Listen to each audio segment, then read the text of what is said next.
بسم اللہ الرحمن الرحیم۔ السلام علیکم ناظرین، اسلامک ہب میں آپ سب کو خوش آمدید کہتے ہیں۔ بہت سی اسلامی معلوماتی ویڈیوز لے کر آپ کی خدمت میں حاضر ہیں۔ آج کی ویڈیو میں ہم آپ کے ساتھ حضرت ابراہیم سے لے کے حضرت محمد صلی اللہ علیہ وسلم تک کی انبیاء کے بارے میں معلومات شیئر کریں گے۔ حضرت ابراہیم کو کون کون سے القابات سے نوازا جاتا ہے؟ ابو الانبیاء، خلیل اللہ، امام الناس اور حنیف۔ حضرت ابراہیم کے دور میں مزید کون سے نبی بھیجے گئے؟ حضرت اسحاق، حضرت اسماعیل اور حضرت لوط علیہ السلام۔ نبی کریم کا شجرہ حضرت ابراہیم کے کون سے بیٹے سے ملتا ہے؟ حضرت اسماعیل علیہ السلام سے۔ حضرت ابراہیم کے بعد آنے والے زیادہ تر نبیوں کا تعلق ان کے کس بیٹے سے تھا؟ حضرت اسحاق علیہ السلام کی اولاد سے۔ حضرت لوط علیہ السلام کا حضرت ابراہیم علیہ السلام سے کیا تعلق تھا؟ چچا کے بیٹے تھے۔ حضرت اسحاق علیہ السلام کے فرزند حضرت یعقوب علیہ السلام کی کتنے بیٹے تھے؟ 12 بیٹے تھے۔ حضرت لوط علیہ السلام کی قوم پر نافرمانی کی وجہ سے کس چیز کی بارش کی گئی؟ پتھروں کی بارش کی گئی۔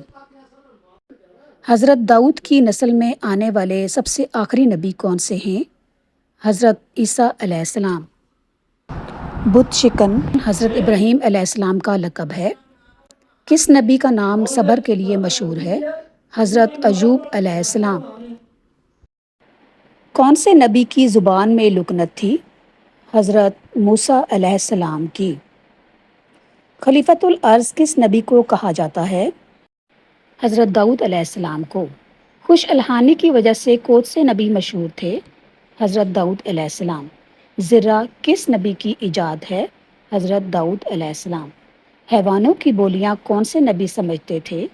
حضرت سلیمان علیہ السلام۔ کوہ طور پر کون سے پیغمبر نے اللہ سے ہم کلام ہوئے؟ حضرت موسیٰ علیہ السلام۔ روح اللہ اور یسوع مسیح کس نبی کے القابات ہیں؟ حضرت عیسیٰ علیہ السلام۔ اسرائیل کس نبی کا لقب ہے؟ حضرت یعقوب علیہ السلام۔ ابو لہب اور ذبیح اللہ کس نبی کا لقب ہے؟ حضرت اسماعیل علیہ السلام۔ حضرت موسیٰ علیہ السلام کس نبی کی بکریاں چرایا کرتے تھے؟ حضرت شعیب علیہ السلام کی، جو بعد میں ان کے سسر بنے۔ حضرت یوسف علیہ السلام کو کہاں فروخت کیا گیا؟ مصر کے بازاروں میں۔ بے مثال حسن کی وجہ سے کون سے نبی مشہور ہیں؟ حضرت یوسف علیہ السلام۔ وہ کون سے انبیاء ہیں جن کو بادشاہت ملی؟ حضرت داؤد علیہ السلام، حضرت یوسف علیہ السلام، حضرت سلیمان علیہ السلام۔ کس نبی کے قصے کو قصص الاحسن کہتے ہیں؟ حضرت یوسف کے قصے کو۔ کون سے نبی پر 100 سال کی نیند طاری ہوئی؟ حضرت عزیر علیہ السلام۔ کتنی عورتوں کو نبوت ملی؟ کسی کو بھی نہیں۔ مزید معلوماتی ویڈیوز کے لیے میرے چینل کو لائک، شیئر اور سبسکرائب کیجیے۔ شکریہ۔